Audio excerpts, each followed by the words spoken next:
గోదాదేవి పాసురాలు ఆవిడేదో మధుర భక్తిలో పాపం శ్రీరంగనాథుణ్ణి తలుచుకుంటూ చేసినటువంటి సేవ కింద మనం భావించక, మనందరినీ తట్టి లేపడానికి భగవద్గీత ఏ విధంగా ఉపయుక్తమవుతుందో అదే విధమైనటువంటి తత్వం అమ్మవారిది.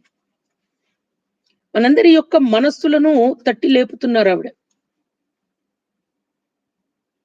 నీకేమన్నా చెవిటి రోగం పట్టిందా? మంత్రించినట్టు ఆ మొద్దు నిద్ర ఏమిటి? మూగదా? చెవిటి వాళ్ళ? కలలో జీవిస్తున్నారా? ఇంకా ఏమిటి ఆవిడన్నారు? ఆండ్రి చెవిడో ఆనందలో బద్ధకస్తులు. నిజమే కదా. భగవంతుడిచ్చిన శరీరాన్ని, భగవంతుడిచ్చిన రిసోర్సెస్ ని, భగవంతుడిచ్చినటువంటి సామర్థ్యాన్ని వినియోగించుకుని భగవంతుడి పని తప్ప అన్ని పనులు చేస్తున్నాం. ఏదన్నా ఒక పని చెప్పామనుకోండి, దాని నుంచి తప్పించుకోవడానికి ఆలోచిస్తాం.